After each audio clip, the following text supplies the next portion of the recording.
From the high desert and the great American Southwest, I bid you all good evening and good morning across these many time zones.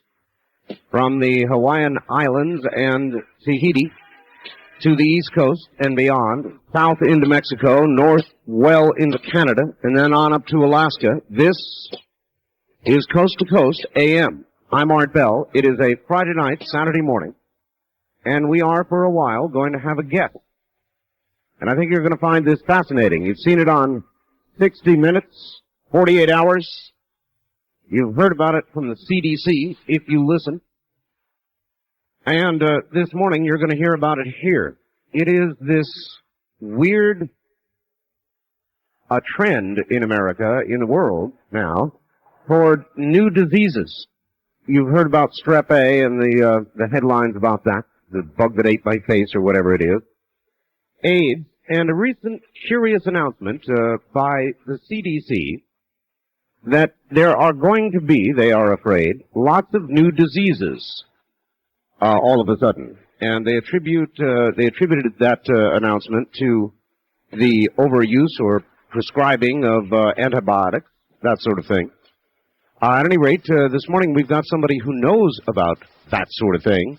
His name is Lindsay Williams. He is author of a book called You Can Live, and it is about these new diseases. He has a bachelor's degree. He's not a physician. He speaks to medical groups around the country. So let's see if we can find out more about Lindsay Williams. He comes to us, I think, from somewhere in Arizona. Hello, Lindsay.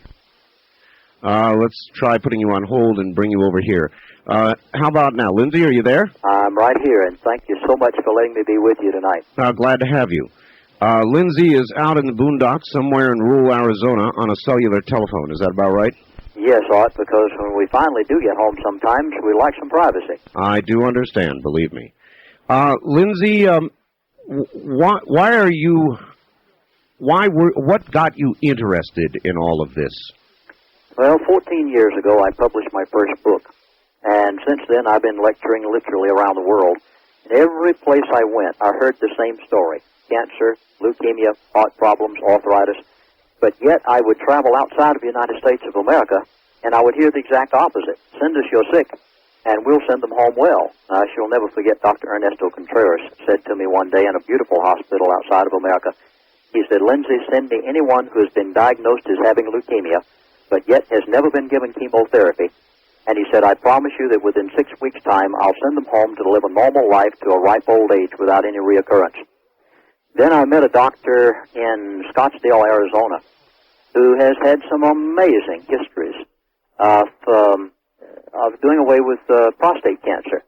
And on we go with things like that. So I finally said, with the listening ears that I have because of 5 different books, I must tell the American people what I found out. So I wrote a book on alternative health care, where to go for help, and then just recently produced a very extensive 1-hour documentary on deadly new diseases. Mm-hmm. I hear a lot of people talk about all kinds of different cures that they claim, Lindsay. Ozone, I think, is one good example of that. There are clinics down in Mexico treating people with ozone, that sort of thing. 60 Minutes recently did an expose on it. I'm sure you got to see it. I hope you got to see it, or it may have been 2020. I can't recall. And they found that the cure rate actually was no better. So there's a lot of misinformation in this alternative medicine area. I guess there's some fact and there's some truth, and there are alternative ways of curing yourself. But how in the world do you separate the truth from the fraud? Well, in my case, it was just a matter of investigation. I would go to the hospitals, I would talk with the doctors, I would interview their patients, I would look over their case histories. But there's one thing for sure, as Newsweek magazine said it on March the 28th, 1994, it says the end of antibiotics. Science thought it had banished infectious diseases, but now the bugs are fighting back. Yes. The doctors don't have an answer. In fact, they state right in that article that in 1992, 13,300 hospital patients died of infections that resisted every drug doctors tried. Well, I read that same Time magazine article you're talking about, Lindsay, and they suggested that, yes, it is true. There are a lot of resistant drugs, resistant strains now, but they are quickly concocting, or at least trying to, new antibiotics that do get them. What about that? Well, let me go right to, let's see, the very recent magazine. In fact, it's Laboratory Medicine. It's the publication of the American Society of Clinical Pathologists. It's dated September 1994, and they had a very interesting article on the mystery of the hantavirus. And let me give you one or two quotes out of here that will indicate that those new drugs not necessarily doing what they say they have. Now, I'm quoting right out of this very popular medical magazine. All right. It said, after the syndrome takes hold, it is not easy to control it.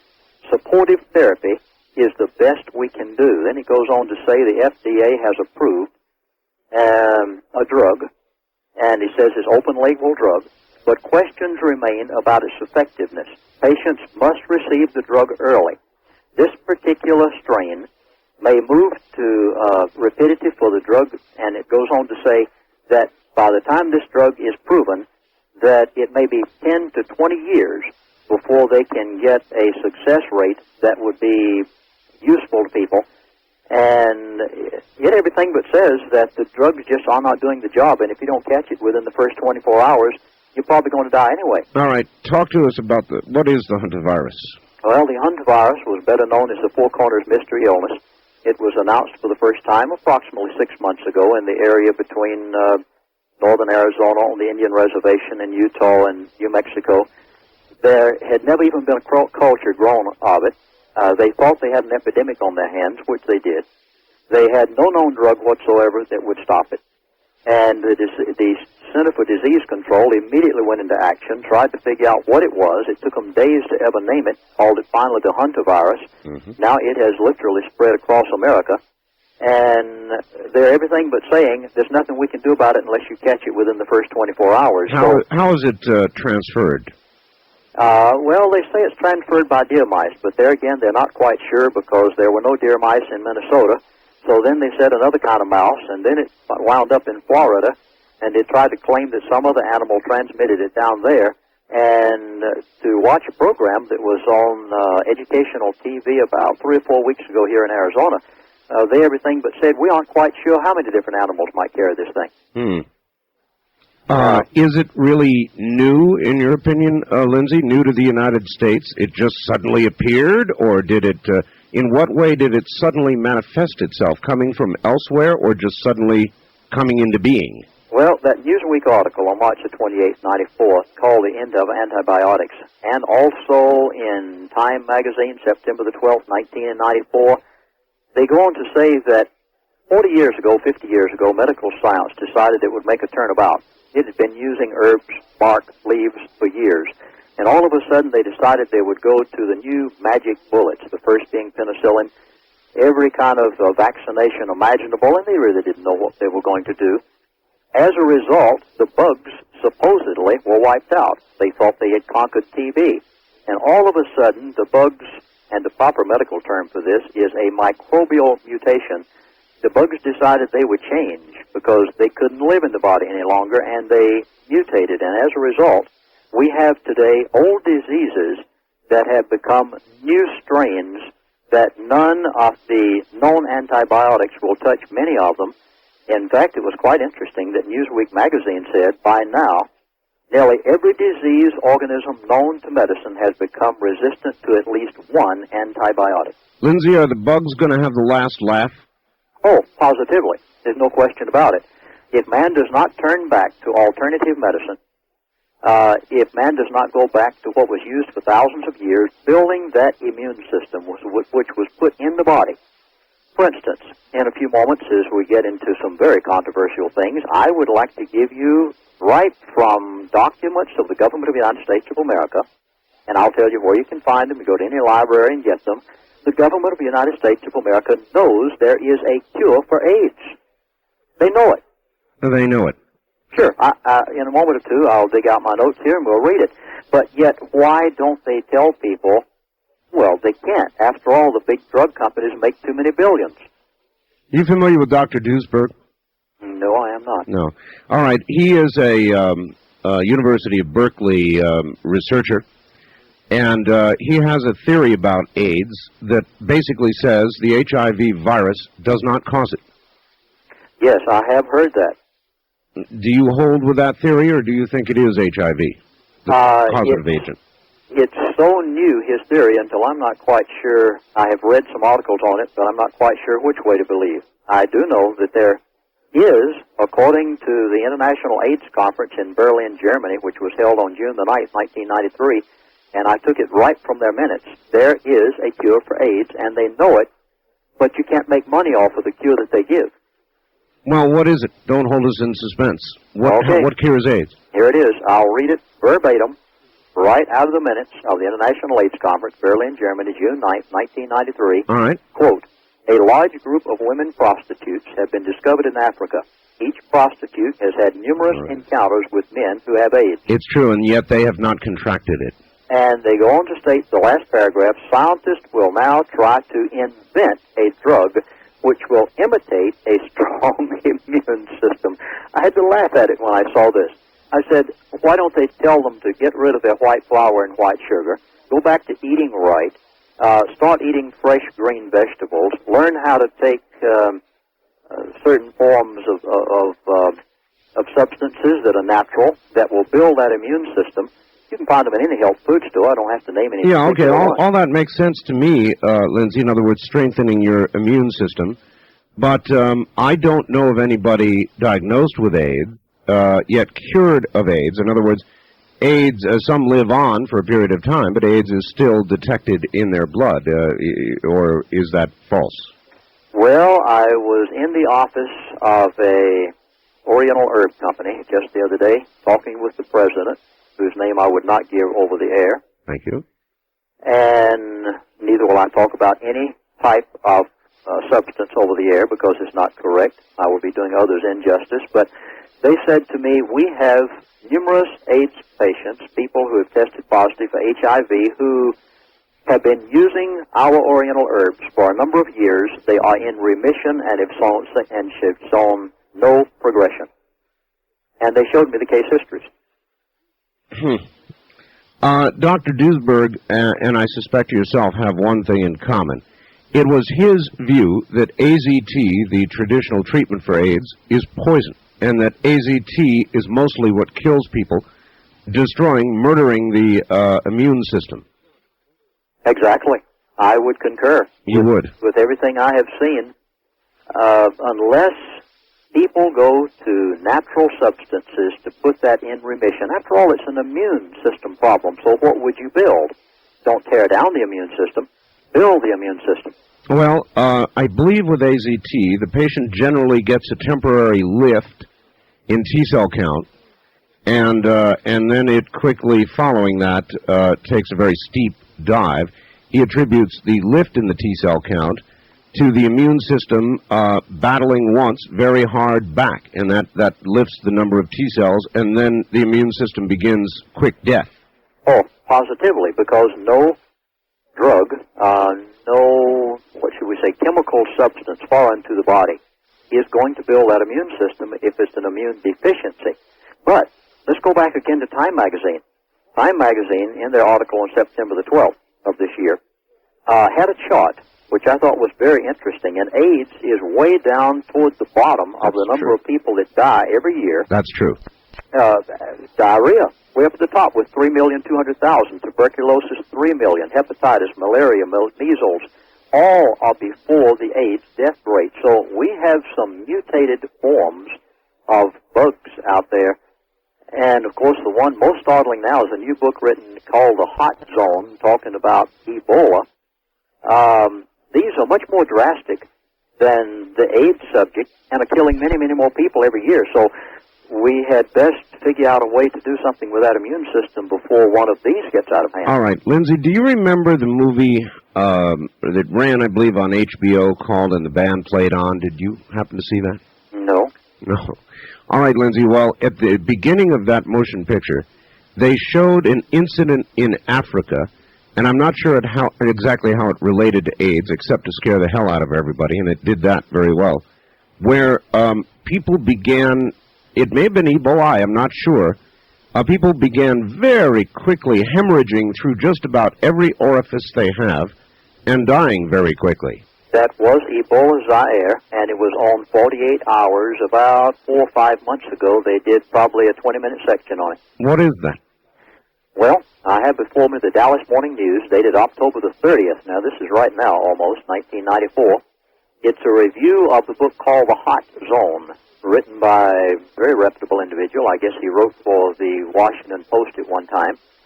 And he says, quote, "It's called the Ebola virus, and it is, if it should crash into the human race, as HIV has done, 90% of the human population could be wiped out. It is airborne. It is extremely contagious. There is no vaccine, no known cure." He says AIDS takes 10 years to destroy its host. Ebola virus takes 10 hours. Yes. Yes, really, truly frightening. And I wonder, in Zaire, what stopped it, Lindsay? Just the isolation of the individuals involved, or why did it not travel? According to, let's see, Richard Preston, who wrote the book, there was no rhyme, no reason. It began, it stopped, it could break out again, and he said it could spread because of modern-day air travel all over the world in no time flat. God, that's frightening. And I've always wondered what a terrible end for the human race. Instead of some man-generated catastrophe like a nuclear war, to in 10 or 20 hours, and with international air travel, it would be entirely possible, the human race basically expires. Well, in Richard Preston's book, he says 550,000 were killed by the influenza pandemic of 1918-19. He said that was before modern-day air travel. All right. Lindsay Williams, hold on just a moment. We'll come right back to you. He is my guest. We are discussing new diseases. Lindsay, about 4 minutes until the bottom of the hour here.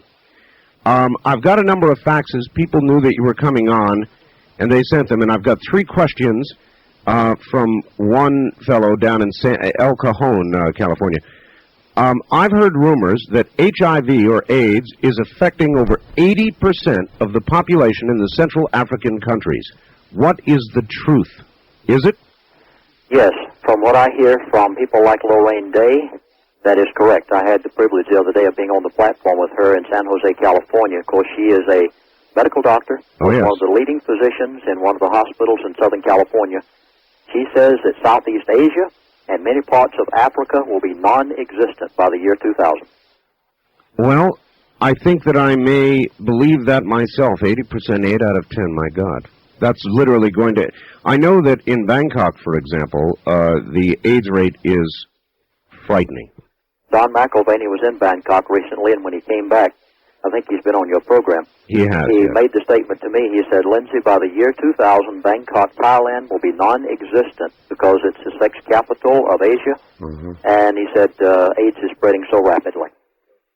In fact, I'll dig out some other statistics on AIDS. I really didn't intend getting on AIDS. Well, you know, it's interesting, Lindsay. You never know where these shows are going to go. You know, that would give credence, I think, to the theory that HIV does cause AIDS. Otherwise, how is it spread from individual to individual? If it's simply a slaughter of the immune system because of people not eating the right foods and all that sort of thing, then there shouldn't be this kind of direct spread that we do see. Well, I'm trying to look through here and get the latest statistics that were given by the UN. This was in Geneva, Switzerland, and if I can find the article, I'd like to read it verbatim so that the audience gets it exactly as is, and I'm having to look through here in a hurry to try to find this. It's on AIDS. Of course, everything from the Wall Street Journal on have dealt with the subject of AIDS. They're calling our hospitals now an AIDS war zone, and many of the nurses are dropping out. One doctor recently wrote in his report, he said, "New research reports a higher concentration of HIV virus are found in saliva and respiratory system than blood." He said, "Contrary to earlier reports, kissing, coughing can be hazardous to your health. Social touching, hugs, and handshaking." This is actually a doctor's report. Lorraine Day puts out a publication dealing with that subject. And I'm still looking here for that article from the A number of the predictions that Lorraine Day made, though, with regard to AIDS in this country have not turned out to be so. And the actual rate of spread in this country, now I don't know about elsewhere, but in this country, has not turned out to be what it was forecast to be. Now, you pointed out yourself, Lindsay, that in the Time article, it's way down the list in killers. Okay, here it is. Out of the Arizona Republic, okay, July 1st, 1994. Right. It's from Geneva, Switzerland. It's a UN quote. It says the estimated number of full-blown AIDS cases worldwide increased to 4 million from 2.5 million in the past 12 months. That's World Health Organization quote. That's your estimate. That's worldwide, right? Worldwide. Uh-huh. All right, Lindsay, hold on. We're going to take a bottom-of-the-hour break. You won't hear anything for a while. Don't let that bother you. Lindsay Williams is my guest. The subject, new diseases. You're listening to the CBC Radio Network. Here again I am. Let your phone rest easy for the moment. We're talking with Lindsay Williams about new diseases, and I guess some old ones that are new again, in a way. And we're going to begin establishing right now the regimen of taking care of our commercial content right up front, so we can just rock. All right, once again, my guest, if you're just tuning in, is Lindsay Williams. He's isolated down in an area in Arizona, out in a rural area on a cellular telephone, and kind enough to be with us this morning. He's talking about new diseases. He is author of a book called You Can Live. We'll find out more about that. But we are talking about new diseases. AIDS is a new disease. Lindsay, are you there? I'm right here, Art. Okay, jumping to another part of the question of this first fax, here's another question. An outbreak of the plague was reported in India this summer. At first we were told the plague could spread to the rest of the world. Then later we were told the outbreak was small and under control. Which is it? Well, yes, the plague was pretty much out of control because unless they caught the person with certain drugs within the first few hours after getting it, they were in trouble. But I think the thing that our listener would be most interested in, Bob Lee from radio station KSL in Salt Lake City called me today and he said, Lindsay, I must give you this over the wire just today before you get on the Art Bell show tonight. CBS this week said that the plague has now spread to China, the bubonic plague.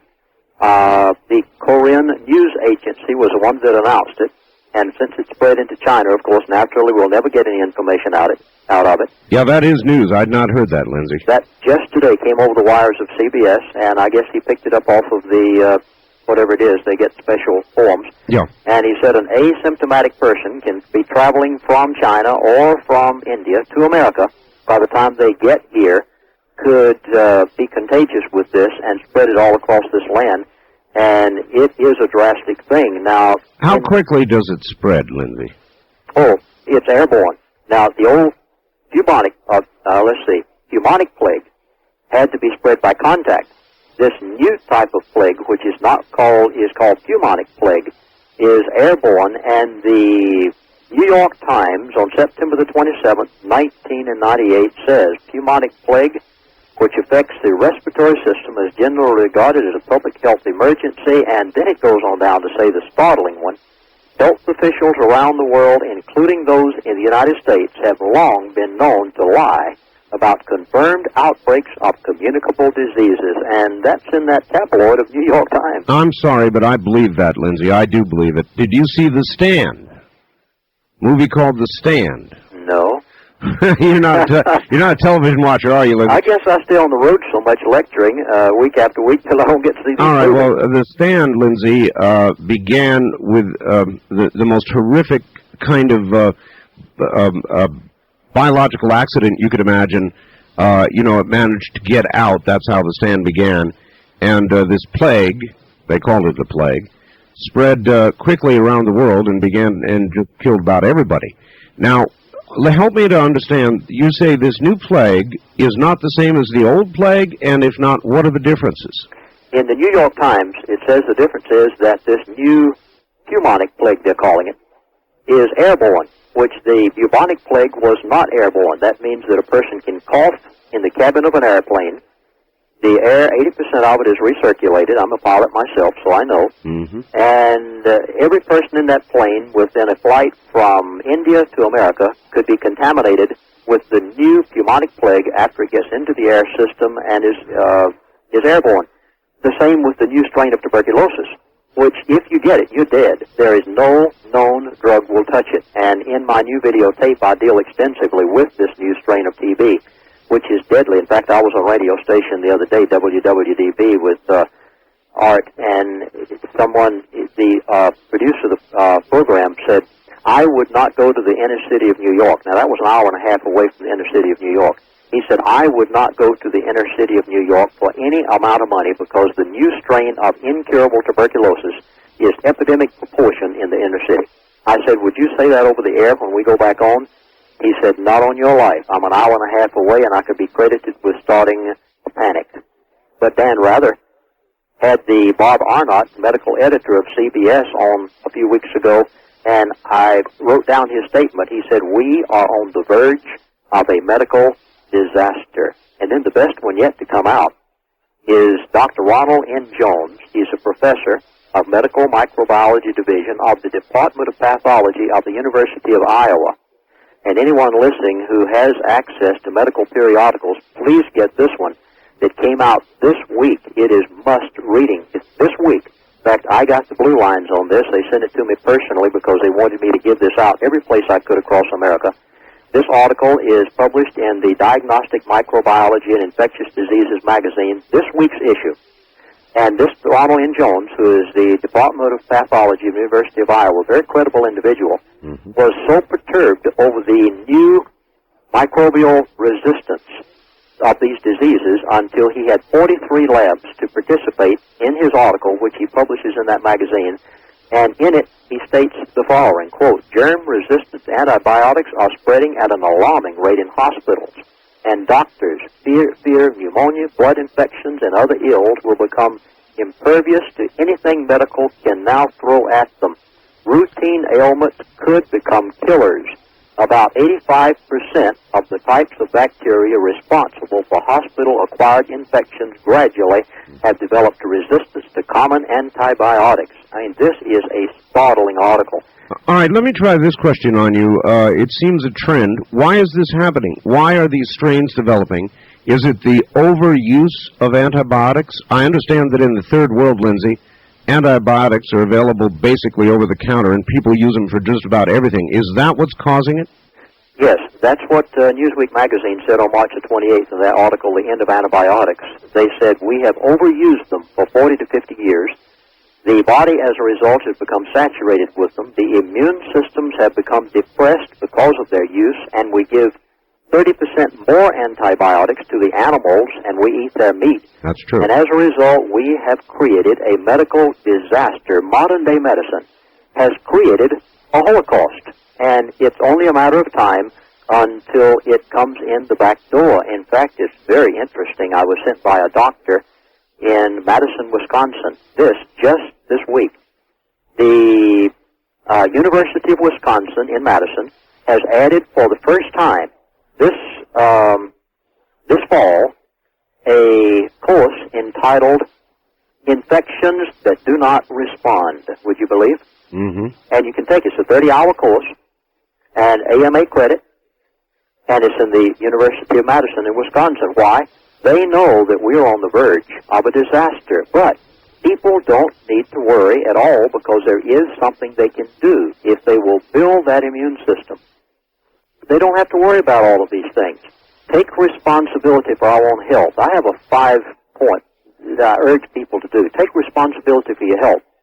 We can't expect someone else to take care of us, like the doctors. Don't wait till the plague hits to build that immune system. Number 2, learn the facts.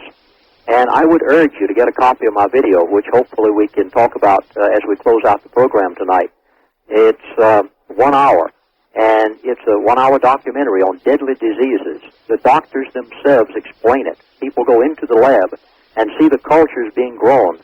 A doctor in Phoenix, Arizona talks about vaccinations and how many children died last year as a result of vaccinations. It's probably 25% of the tape. And then the soldiers in the Middle East, the anthrax that they came back with. Lindsay, let me stop you right there. Let's take up the subject of vaccinations. Polio in this country was once a killer, big killer. Polio has made a recent, I suppose, resurgence of some sort, and they said it's because people have become lax with vaccinations. Why is being vaccinated for polio a bad idea, Lindsay? I am so glad that you asked about vaccinations, and I'm going to read it right from a reputable MD who is practicing today in Indiana. His doctor's name is Dr. W.B. Clark.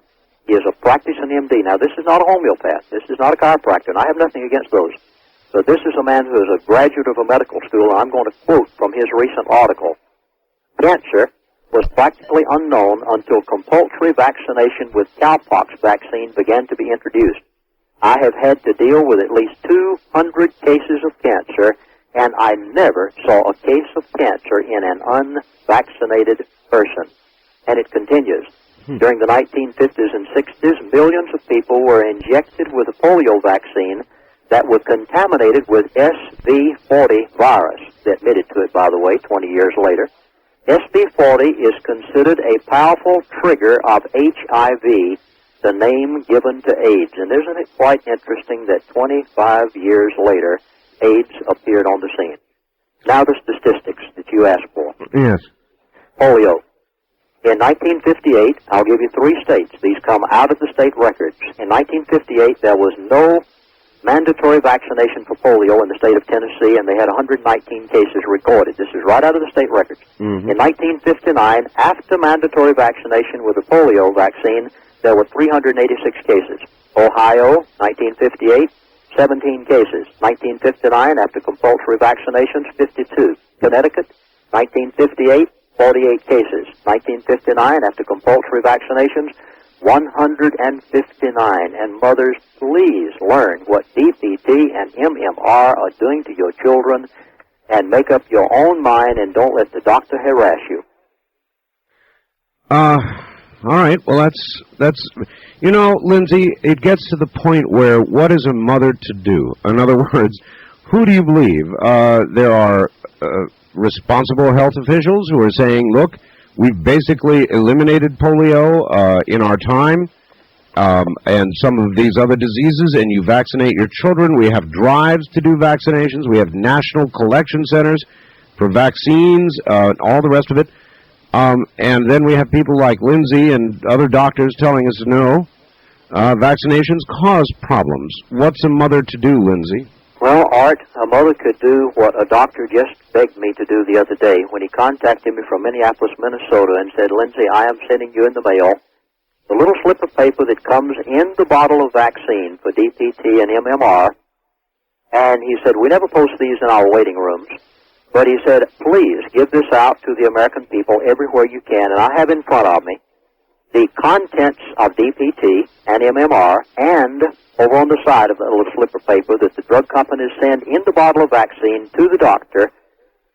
The most startling part yet that I think I've ever read is what reactions the people are to expect, possibly in their children, after these things are given. Here it is. DPT contains, number 1, formaldehyde, better known as embalming fluid. Number 2, trimenosal, it's a mercury derivative.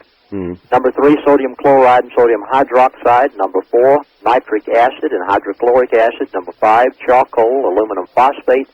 And number 6, sheep's blood as a culture. And then over on the side, it says that you can expect about a dozen different things. I want to read 2. Number 1, convulsions, paralysis. Books have been written on this subject now. Now, to be fair, these are possible side effects, not predicted outcomes, right?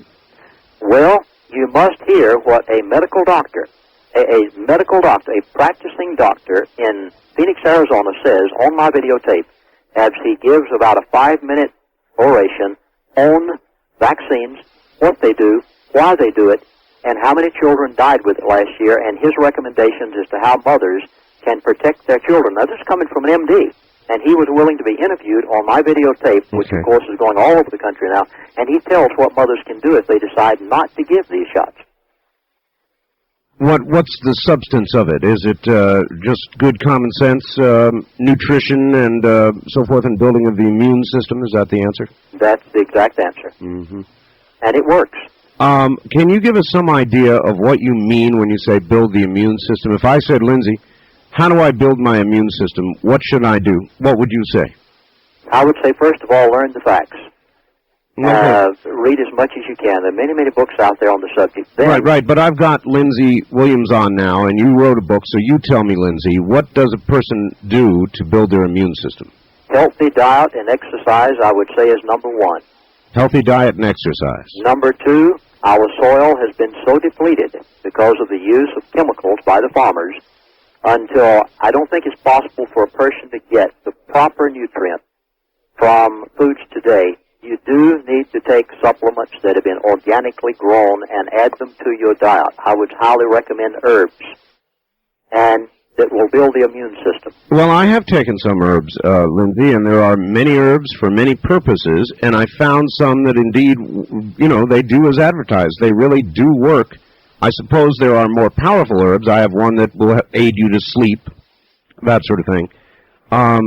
What kind of herbs are around, and what do they do? Well, without mentioning names, which I don't feel would be proper on this program, I will put it this way. Along with the videotape, we will send a condensed pamphlet that you could know where to look for books that tell you how to use the right substances to help build that immune system. Now, these are written by medical doctors. And if you want to get their books, you can, which apart from anything that I do. Mm-hmm. But you could at least know where to go for the information without me mentioning some particular supplement over the air. Now, there is one that I've been very impressed with recently that a company has that supposedly is going to work wonders for the immune system, and it causes the DHEA of the body, which usually ceases to exist after about 20 to 30 years of age. What's D8? What is that? Well, it's a thing that causes children to be protected more so than older people. Yeah. It's a youth miracle, so to speak, that is in this body naturally. Youth juice. Yeah. Youth juice. Right. And it seems that the gland begins to produce it again when a certain formula of, I think they use the Mexican yam when it's given, and it in turn activates the DHEA, which enables the immune system to protect itself. I've got you. All right. How is anybody able to document an improvement or a degradation of the immune system? Until something hits you, how do you know? Well, you and I come in contact with so many things every day. I especially traveling in aircraft and being in so many large audiences. I can know when my immune system is strong because I don't get anything and let it become weak, and immediately I'm picking up everything from colds on. So a person can know themselves how they feel. Listen to the body, so to speak. I've got a question for you, Lindsay. There was an earlier time in my life when I used to catch a lot of colds. Now, I work from my home, and so I don't come in contact with a lot of people, but I do come in contact with people, and I haven't had a cold in years, and that almost scares me, Lindsay, because I always thought that getting a cold or the flu actually built the immune system, because the immune system would be activated and would fight back, producing these various antibodies, and I've been a little worried that I haven't been getting sick. I would say that you don't have much to be worried about, really. Be very excited, because the doctor's office and the hospital, especially the operating room, can probably become one of the worst places in the world to pick up something. I understand that 30% of the people who go to a hospital now come out with something they did not have when they went in. That does not surprise me. 30%, huh? Yes. The other day I was with a medical professional in Mesa, Arizona. They said to me, Chaplain Williams, have you heard about the new fungus that has emerged in the operating rooms of hospitals? I said, no. They said, doctors are talking very quietly. They're scared to death. It is spread to a number of operating rooms of hospitals across the country. There is no known disinfectant that will kill it. It is a microbial mutation. And something appeared about this in the Arizona Daily Sun just the other day. It says, fungus emerges as a major health hazard. That was on October the 20th. And they cannot get rid of it in operating rooms? They say that there is no... Now, this medical professional told me, they said there is no known disinfectant that will kill it, and doctors are worried. Well, yeah, I can understand why they'd be worried. I'd be worried, too. We aren't being told a fraction of just how close we are. With the depressed immune systems of the people in the world today, Yes. we are on the verge of that particular virus or bacteria emerging, which, when it finally gets loose, whether it be Ebola or whatever it may be, could sweep across the world because of modern-day travel, jet aircraft, and communications as we have it today of people traveling so rapidly, could literally sweep the world and kill millions in a matter of days. I have this funny feeling that you're absolutely right about that a lot of people that have been talking about this are absolutely right, and I have this horror that it will actually occur. What are the prospects of it actually occurring if we don't change something? Very good. In fact, on 48 Hours, when they did the one-hour documentary, one of the medical professionals that were interviewed on the program said, it's not a matter of if, it's only a matter of when. When. I heard that. Yes, so it's coming, and the more we continue down our present path, the more likely it becomes. Well, we heard nothing about this 3-4 years ago. Uh-huh. Time magazine, all of the major magazines, the medical periodicals now, 48 Hours, 2020, in 1 year. In 1 year, yes. It's as though they are preparing us for it. Should we be prepared for it? And, well, better question. How do you prepare for it? I guess your answer is strengthen your immune system. Strengthen the immune system, but first you must know the issues as to what you can do. There are a lot of books out there that will tell you how. I would urge you to get this videotape that I have and learn the facts from the doctors and then start taking their advice as to what to do about it. All right, Lindsay, I'm going to hold you over. We're at the top of the hour now. So I want you to relax, sit back for about 6 or 7 minutes or 8 minutes and get comfortable, and we'll come back to you, all right? Thank you, Art. All right, my guest is Lindsay Williams. He's here talking about new diseases and the possibility that one day we could all wake up dead. You remember that expression? Hope I don't wake up dead in the morning. Well, I hope I don't either, and I hope you don't. We'll find out how we can avoid it and talk more about it next. Good morning.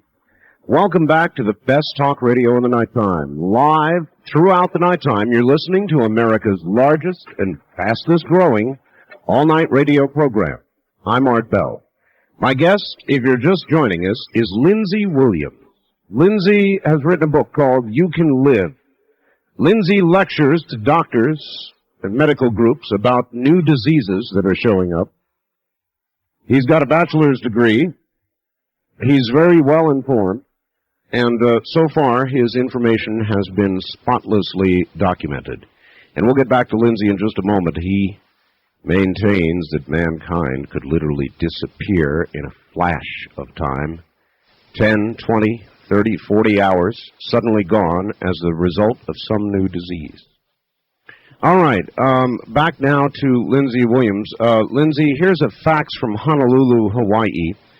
And it asks the following. In 1986, BSE, a slow-moving virus that causes a brain disease like scrapie in sheep, was found in British cattle. There may be a lag time of 4 to 5 years in cattle between infection and symptoms. An article in Nature, 15 March 1990, claimed that laboratory mice contracted BSE after eating infected cattle tissue. Have Britons eaten this infected meat or dairy product?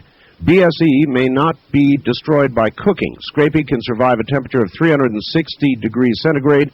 It would be no surprise to discover that BSE could as well. If Britons have consumed BSE through infected cattle, what is their probable prognosis, and can this happen again with another disease? As far as I know, there is no known treatment for BSE. BSE is 100% fatal. I would say that this is very similar to Ebola, and they say that there is no known drug that will touch it. That's right. This could appear again. It was quite interesting that they said in this article on the book The Hot Zone that Ebola may appear again next week. It may appear again next year, 5 years from now. Who knows when it's going to come out of the rainforest, and if it could be transmitted by modern-day jet travel of someone going from that part of Zaire to the United States of America. The same could be true of the disease that the person just mentioned, the virus, and many others.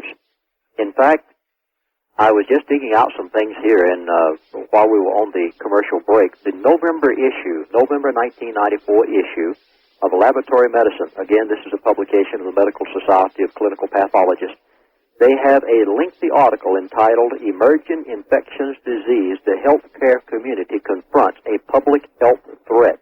Now, medical magazines would have never come out with this 2 years ago. They talk about hepatitis C. They talk about the calamity of infections, rodent-borne infections, and they go on and on with leading medical professionals of the country saying we are in trouble.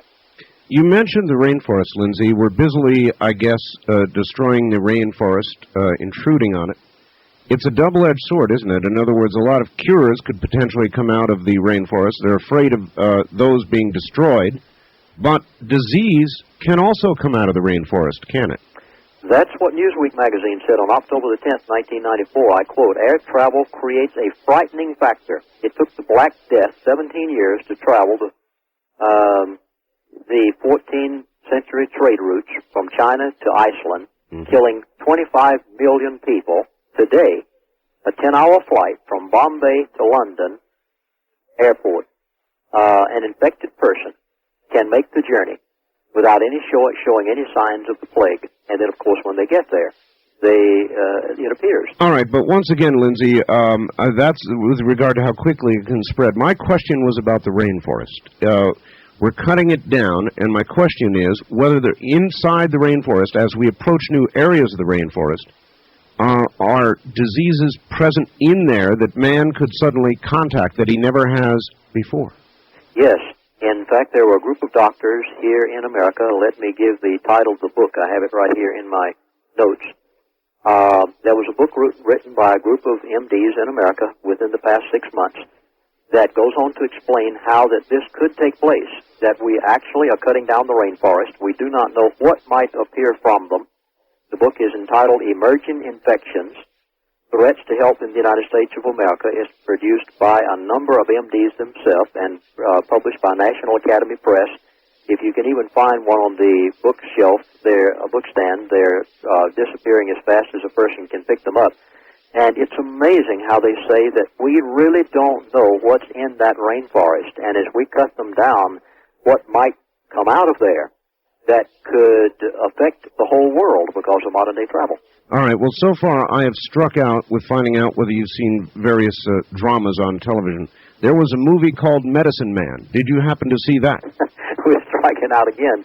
I guess I read too many periodicals and don't watch TV enough. All right. It was a story about a doctor in the rainforest doing a bunch of research. It was kind of I guess, a leftist political point of view, you know, with the people coming with the stuff to knock down and burn the rainforest. And he had just discovered a cure for cancer, Lindsay, in the rainforest. And, of course, they came up at the last moment and plowed down his cure, never to be seen again, or he went back to research it, but it was lost, is the point. How serious is the destruction of the rainforest with regard to new disease and cures that might be there? Oh, very serious, because many of the substances that we use in modern-day medicine even come from the rainforest. I believe I did see that program, and they said something about 40%, if I remember correctly, and don't quote me on this because I'm speaking without having the periodical in front of me, but something like 40% of the substances used even in modern-day medicine come from the result of leaves, bark, trees, yes, and from the rainforest. And yes, they think that possibly if we ever discover something to build the immune system to overcome all of these others, that we will probably find it in that place. So cutting them down is very dangerous. We are diminishing the oxygen supply in the world. I understand that the oxygen level has fallen something like 2 to 3 points since they started keeping records of it. No kidding. No known germ, no known bacteria or virus can live in an oxygen environment. They've proven this from the hyperbaric oxygen chamber. So in other words, as the percentage of oxygen in the world drops, the possibility of these bugs thriving increases? Oh, I think so. Very definitely. In fact, I have an article in front of me. It's the Journal of the American Medical Association. It's dated October the 19th, 1994. This is very recent. And the article is entitled, Cholera is Walking. Now, this likewise is coming out of a semi-rainforest area in South America. And I quote just one or two sentences here. Since it began in January of 1991 in Peru, the cholera epidemic, now I'm quoting right out of the Journal of the American Medical Association, the cholera epidemic has steadily expanded throughout the continent, as well as Mexico and Central America. Fatalities ratio from 1991 through 1993, 606,653 in Peru, 31,655 cases in Bolivia, 2,623 cases in Argentina, and it is coming to our back door through Mexico. They already have cases reported in Mexico. All right, here's a question that I think you'll understand why I'm asking it. In human history, we have at least modern history, we have a fairly well-documented idea of what disease has done. Some of it has been awful for the human race. Is there any example in nature, Lindsay, of an animal population, any species, that has been, in fact, wiped out by any disease? I have never heard of a documented case. So, in nature, at least in the animal world, it's not common. Of course, we are not the animal world. We are doing things animals would never do to ourselves and our environment. Well, animals have never processed sugar and white flour. They have never put chemicals on their soil so that they intentionally destroy the immune system. They never developed antibiotics. And the worst one yet, vaccinations. No one really knows what the long-term ramifications of vaccinations are going to be. There was a recent story that I found incredible, Lindsay. It said that since World War II, cancer in men has gone up 300%. 300% since the end of the Second World War. These are now non-smoking related cancers. And I found that astounding. Why would cancer triple in that many years and not be smoking related? Because that's the time frame in which we have destroyed our soil, cut down the rainforest, used antibiotics, which diminish the value of the immune system. All of these things that we've done to ourselves has been within that time frame. So naturally, cancer will increase more and more as time progresses, and we continue to do these things. Should mankind be using penicillins, antibiotics at all, or should it just be eliminated, or just a judicious use of it? What would you say? Well, if I answered that question outright, the Food and Drug Administration would probably be knocking on my door tomorrow morning. Well, who cares? Let them knock. It's your opinion. I mean, in your opinion, are you saying that we shouldn't be using antibiotics? In my opinion, I personally, Lindsay Williams, would not use an antibiotic or a vaccination or a shot of any kind under any circumstances. I know enough alternative medicine sources, either in or outside of America, that I could feel perfectly safe in my own body of healing any illness that I have using those, including cancer. You know, I wouldn't dare say over the air that you could cure cancer. Thank you. But you do, in fact, believe it, don't you? Well, now you're really putting me on the spot. Well, sure I am. I mean, in a way, in the first hour, Lindsay, you said that you've documented cases of people that have, in fact, been cured, right? And AIDS as well. A very personal friend called me the other day, and he said, I have prostate cancer. What can I do about it? It's advanced stages. I said, I can't tell you what to do. Why don't you call this doctor in Scottsdale, Arizona, who has documented cases of, within a very short period of time, having the disappearance of all symptoms of prostate cancer. And all in the world he's using is alternative medicine. Maybe I should put it this way. He's using essential oils injected into the rectum, and as a result, it has given amazing results. Now, I am not quoting what Lindsay Williams says can be done.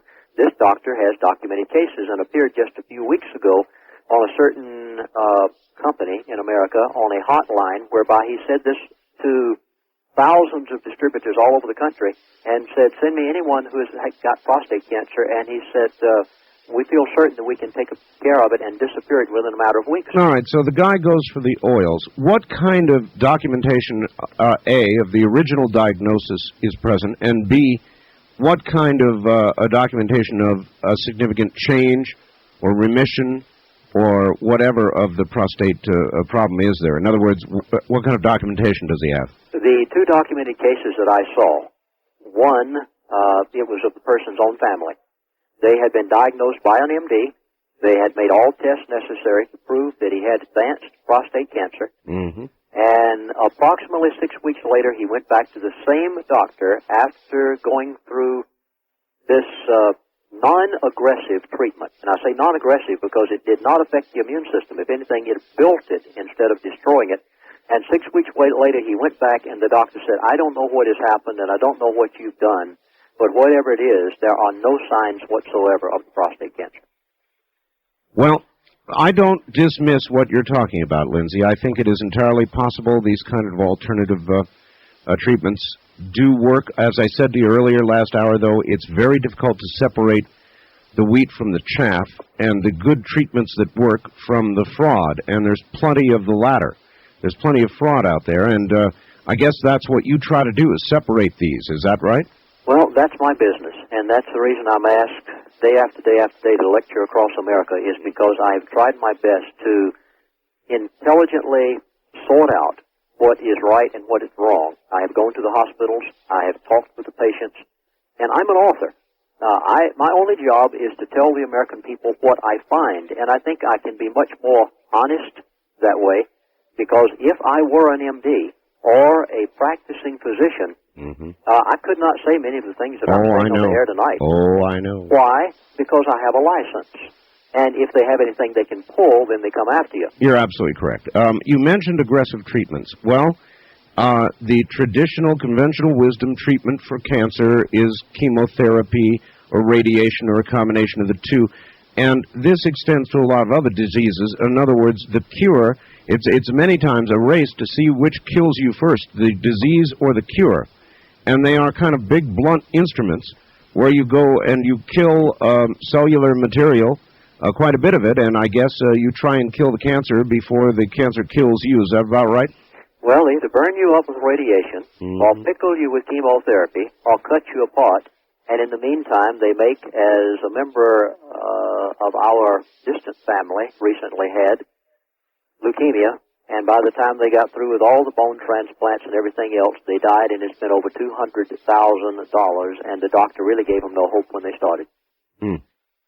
So where are we? We go right back to what do we do about it? I'd like to get back to the subject of TB for a moment, if I may, because I'm finding that it is one of the most drastic of the new mutated substances around today. And the Journal of the American Medical Association, again, is warning people, and in September 21, 1994 edition, they gave a very startling expose of a case in a certain prison. I think it was in Minnesota, no, in New York State. He said a certain source, a certain inmate, was ill with undiagnosed multiple resistance tuberculosis. I'm reading right out of the AMA Journal. He refused medical care. He lived in the general prison population.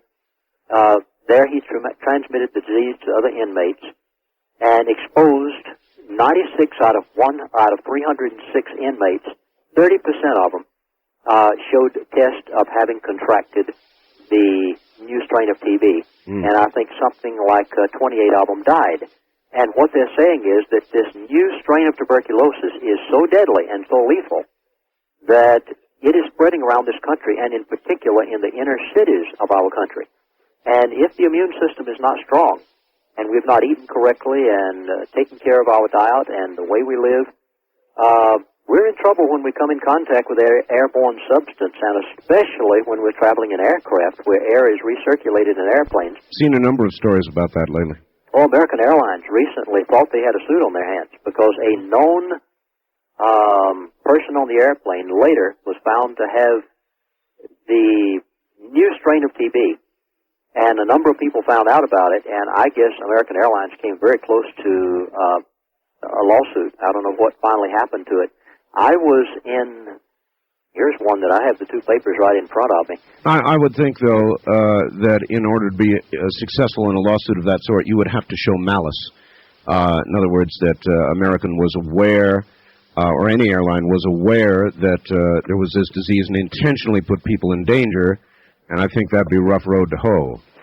Well, I have in front of me the Sedalia Democrat, Sedalia, Missouri newspaper. I was in Kansas City lecturing there this past year, and they show a picture of a school teacher on the front getting a test for TB and also some sort of a vaccination or something.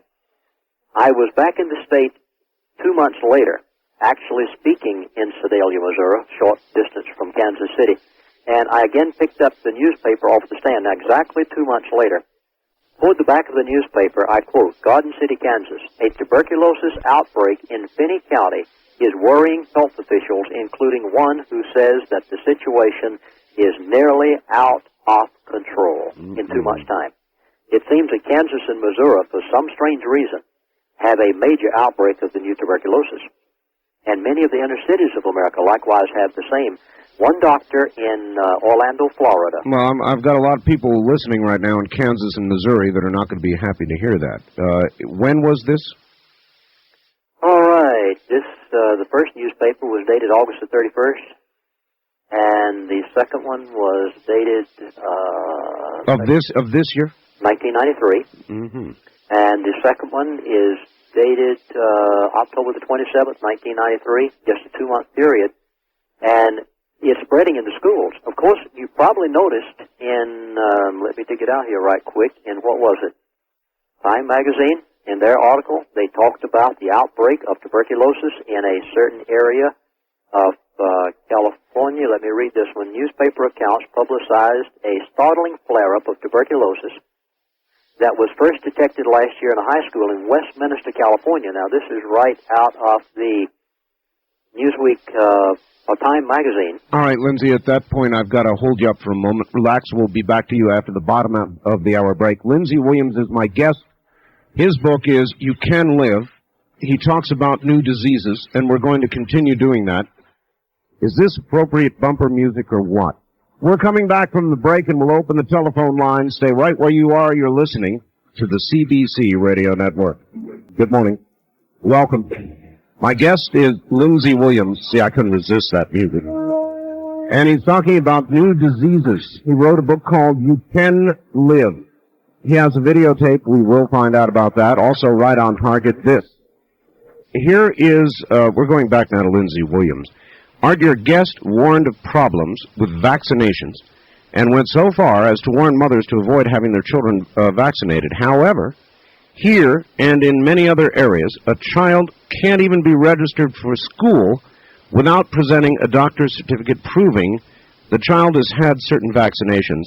Could you ask your guest to respond to this? It's Ron in Birmingham, Alabama. Respond to it, Lindsay. Yes, Ron. I understand that there's not a state in America that it is mandatory by law to have vaccinations. Now, I may be wrong in some that have passed laws just recently, but from what I understood recently, they will harass you, they will intimidate you, but there is a form that you can sign whereby your child can go to school, and if there's an epidemic of some type in the school, they will in turn have your child stay out of school for a period of time, or if your child comes down with something, they likewise will ask you to keep them at home. If the new health care bill passes, which is before Congress right now, Mr. Clinton's health care bill. Well, it's not going to. Well, I think you're right. But we won't talk about politics tonight. That'd be another 2 hours. But if it does, it is mandatory vaccination for every child in America and up to a $15,000 fine, and your children can be taken from your home by Child Services if you do not give them the vaccination. But until this point, there are still forms you can sign and get around it. And as far as I know, every state in the country. But let me warn you, they will harass you, they'll intimidate you, and there is an alternative method, homeschool. Well, that's true. There is homeschool, but that's not an option everybody can exercise, Lindsay. Very true. All right, look, we're going to open the telephone lines, Lindsay. Let me quickly give the numbers out. We're talking about new diseases. If you have questions, here's how to pose them. Call. First-time callers are always welcome at area code 702-727-1222. 702-727-1222. The wild card direct dial lines are area code 702-727-1295. 702-727-1295. If you are east of the Great Rocky Mountains, anywhere east of the Rockies, call us toll-free at 1-800-618-8255. 1-800-618-8255. Toll-free. All right. Well, that was a lot to get out, Lindsay. But if you're ready, let's go to the lines. You all set? All ready. All right. On the toll-free line, you're on the air with Lindsay Williams. Hi. Hello, Art. Where are you calling from? This is Jerry calling from Minneapolis. Yes, Jerry. Just this last afternoon, I sustained an injury that required me to get to the ER and get some stitches. I was basically coerced into getting a tetanus shot. Reading the potential complications on their disclosure sheet concerned me. Do you have information about the dangers of tetanus shots? All right. Good question. Yes, and when you read that disclosure, I have read one similar recently for people who wanted to get the new flu vaccine, and it is scary what they ask you to give up in order to be able to take that. In fact, the flu vaccine form even said there can be no suits initiated against this company. You cannot hold them responsible for anything that happens. Now, they would never ask that if they did not know that oftentimes it does happen. Any comment, caller? Well, I just really felt like, even though I got very good care from them, I felt kind of violated, and I felt like I said, like I was coerced and forced in a corner and expected to sign and expected to get this shot, whether I needed it or not. Yes, that's true. And they will harass, they'll intimidate. Remember, the doctors made money off of that, but they also are protecting themselves, because if they happen not to get it, and you did get that particular malady, then they could be sued. So they protect themselves. Well, I wonder how much of this this apparent intimidation or intrusion that he felt does come from all the litigation that's going on, Lindsay. In other words, they really press you very hard on certain things, not for your sake, for their sake. Oh, positively. And after all, remember, they made money off of that shot. Oh, well, that's true. Of course they did. On the wildcard line, you're on the air with Lindsay Williams. Hi. Hi. My name's Diana, and I want to thank you so much for doing this work, Lindsay Williams. This is incredible. Diana, where are you? I'm in Santa Rosa, Okay. California. Very good. And I'd like to know if you know anything about parasites. I've been battling what I now believe are rat mites in my house and on my body for a year, and I believe there's a terrible medical cover-up. I've been sent to the city back and forth with nothing conclusive, although they've prescribed just tons of stuff for me, this Urex cream, Elamite, all kinds of stuff, and I can't get rid of them in my environment. I have cut them down to about a half by getting rid of this humongous silk tree that totally enveloped my whole property. But it just goes on and on. I wonder if you know anything about parasitic invasions.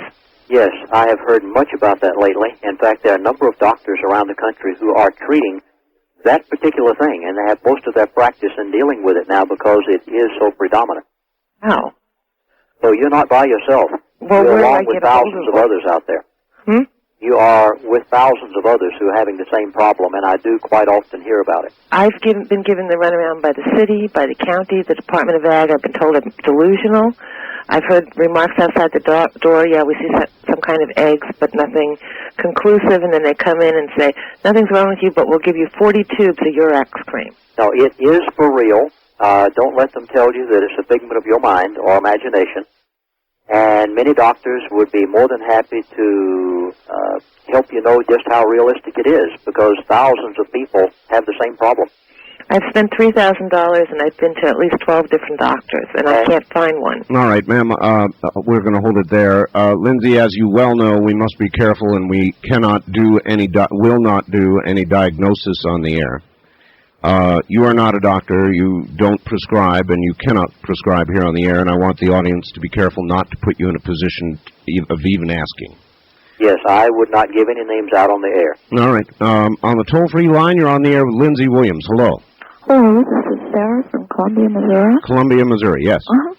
What would you do about premenstrual syndrome? PMS. Yeah, that's a good question, actually. That's a big problem in society, Lindsay.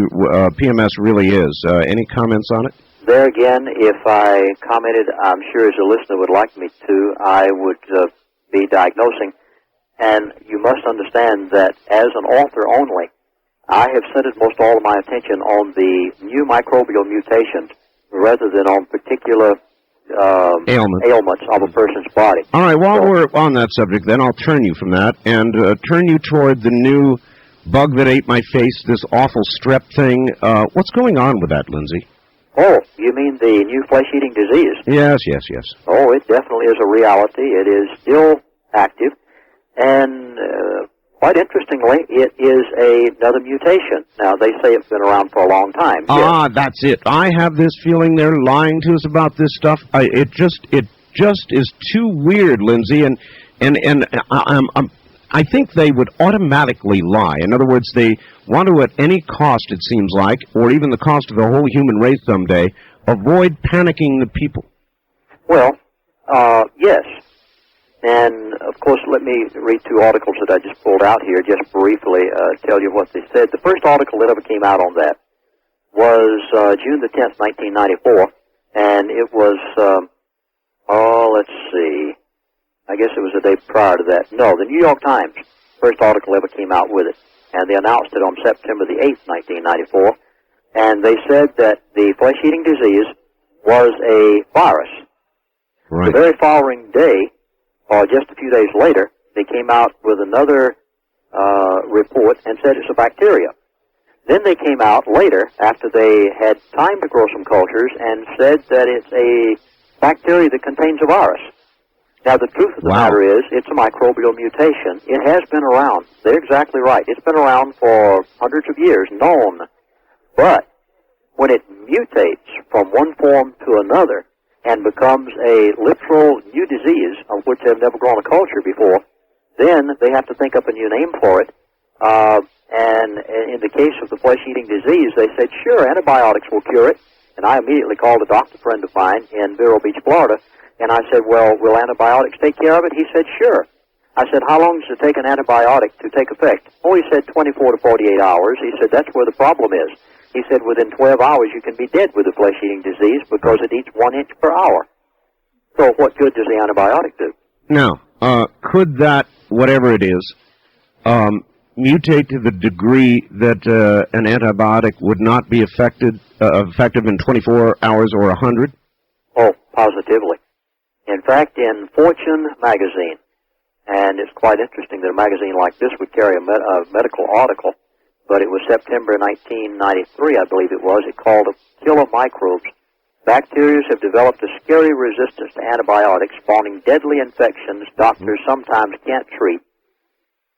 We could go on and on and on with periodicals that have said these things are mutating, and then this article in Fortune was so interesting. It said the hunt is on for a new wonder drug. So now they want a super drug to take care of a super bug, and then when that super bug again mutates to a super bug, then where are they going to get super drugs, and how fast can they create them to depress the immune system before we have the plague again? Well, pretty sobering stuff. The bugs are going to be around, I suppose, forever. We think we will be around forever. But I guess it is a race, and I have this sickening feeling that bugs in the end are going to win. But never on the face of the earth have we ever had a medical science that is using chemical substances and antibiotics contrary to the nature of this body.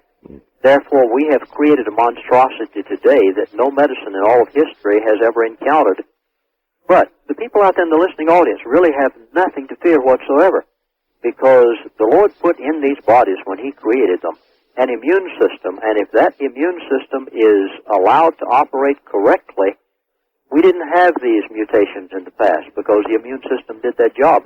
But that was before antibiotics. All right, well, here's the what's a mother to do question again, Lindsay. Most of us have lived, a normal life, and that means we eat granulated sugar. I do. Many of us smoke. Some of us drink. We're exposed to toxins every day in this modern world, and there's not a whole lot that we can do to not be exposed. So if modern life is killing our immune systems, what do we do to counter that? Well, of course, one of the greatest things we can do is through our diet. Eat correctly. And then, of course, well, you had a perfect advertisement on your program a moment ago, and by the way, congratulations. Pygnogenals? They should sell one batch of product. And just recently I had a rally sponsored by Health Food Store in Shreveport, Louisiana, and they said that product is working miracles. They spoke very highly of it. I'm hearing that, yes. And if products such as that, and by the way, congratulations, Art, for advertising that product. If products like that were used by people, well, they can solve much of the problem, and I'm quite sure that you use it from what you say. I am using it, yes. Mm-hmm. Not because I have any similar or any particular ailment to be complaining about, but just because it sounds good. I do understand a lot of people have had very good effects, though. Now, let me ask you this: there was a recent story, Lindsay, very curious story about that woman, Ramirez, I believe her name was, who expired and had deadly fumes, they thought, coming from her body. Well, the doctor got sick, the emergency room attendants got sick, several of them were nauseated, a few passed out. I mean, it was really serious, and they kept the whole damn thing secret.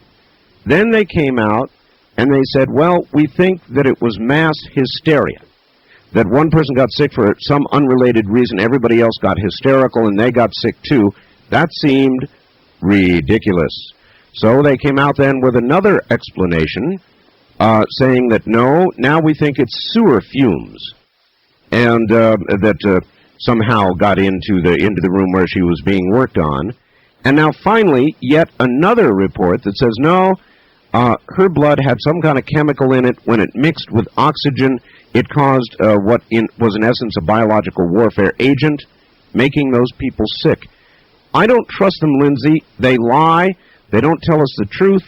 And I don't know what happened to this woman, but I'm highly suspicious. What about you?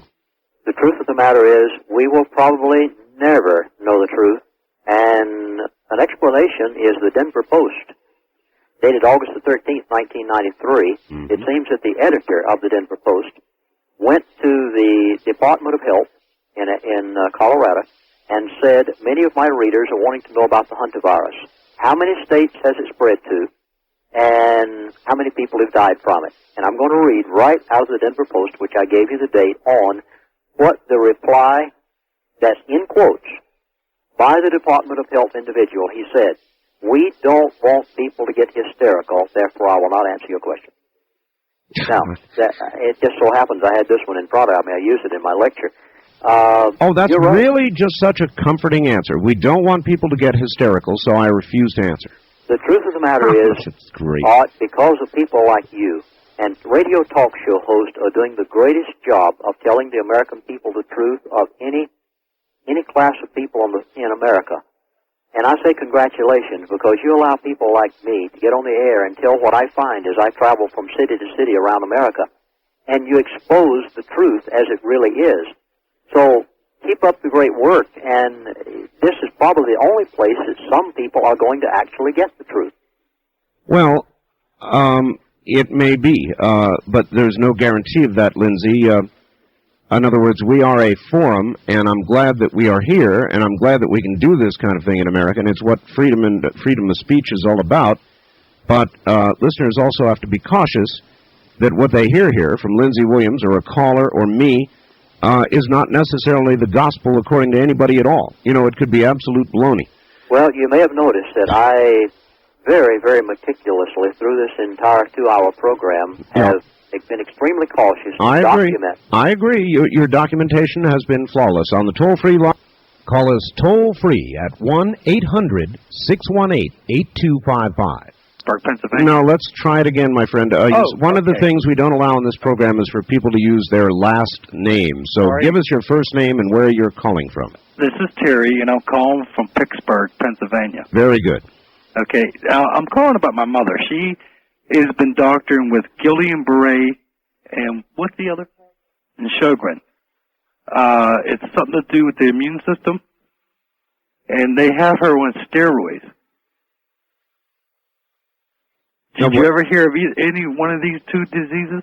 There again, I'm going to have to beg out, mainly because I deal strictly with the new mutated microbial mutations, and since I'm not an MD, to say that I know about a certain particular product, right. All right. That's not my line. Caller, listen on the air, though. Your point suggests a question. What is the function of steroids? Steroids, I know, build things up, possibly at the expense of something or another. What is it steroids do, Lindsay?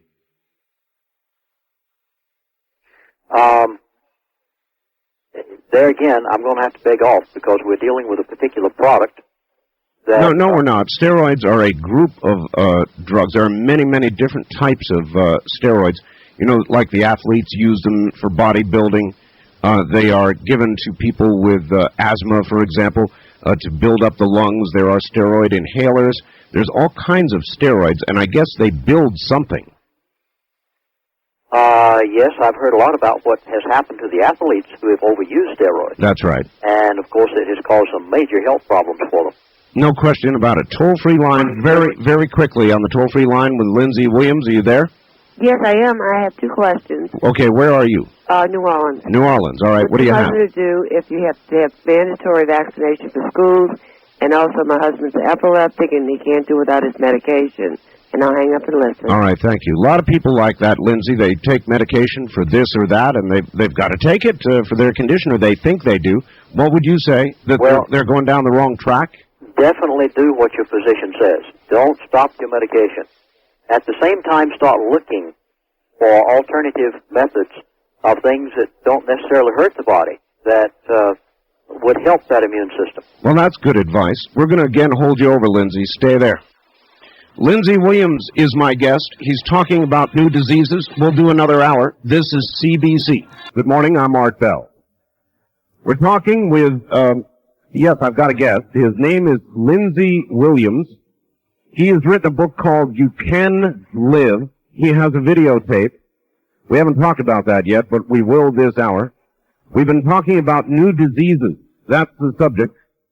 The new strep A, AIDS, the plague in India, new diseases. Diseases that Mr. Lindsay says, if we don't begin to change our habits one day soon, may ravage the entire human race. And in a very short amount of time, indeed, literally, possibly within hours. We'll get back to Lindsay in just a moment. I want to repeat, do not call. We're going to lean heavily on callers this hour. Don't call Lindsay, please, and ask him to diagnose anything that's wrong with you. He's not a doctor. We're not going to do that. And even if we had a doctor here, we wouldn't do it over the phone. So don't ask. Here is a fax, Lindsay, that I want you to comment. Art, could you ask your guest his opinion of the following premise? Are the new lethal and treatment-resistant diseases perhaps a necessity? I'll explain. Upon examination, nature seems to be a self-correcting system. For example, when the natural predator of a given animal species is eliminated, it will quickly increase in number. If starvation doesn't bring down the size, invariably a disease will crop up and kill a big percentage of that population, thus creating a balance and eliminating the threat posed to the ecosystem. Scientists have speculated on the human population limit the Earth can sustain. But given our present primitive understanding of the greater ecosystem, could that number not be much smaller due to a variety of factors that's presently believed? Perhaps we are, in fact, very close to that figure now, and nature is beginning with vigor to correct the eco threat we pose. The natural system is quite efficient. If the above hypothesis is correct, is there really anything we can do, save perhaps significantly lowering our numbers to stave off what is to come? from Dan in Reno. What about that, Lindsay? Because of the use of wonder drugs, antibiotics, vaccinations, we have saved the lives of so many millions of people over the past 30 to 40 years. And that is correct, the hypothesis that he has just suggested. We have increased population on the face of the earth to a point that it probably has never been before, ever in all of history. It appears that we have created our own demise. And very readily what he has just said appears to me is going to take place. Well, so then what good the advice of Lindsay Williams to bolster your immune system and do this or that, whatever your videotape and books suggest, what good is it if we're all going to, or many or most of us are going to perish? I guess you're preaching individual survival? Well, I personally would like to be one of the survivors. I hear you. I think there are millions of other Americans there that don't know what to do, that if they knew what to do would likewise like to be amongst that group that do survive and make it through, because after all, what a wonderful world it's going to be after all that's over with. So yes, I definitely feel that there are many people listening to your program tonight who would like to be amongst the survivors. I'd say that's probably a safe bet. On the toll-free line, you're on the air with Lindsay Williams. Where are you calling from, please? Hello there. Hello? Hello. Turn your radio off, ma'am. Turn your radio off.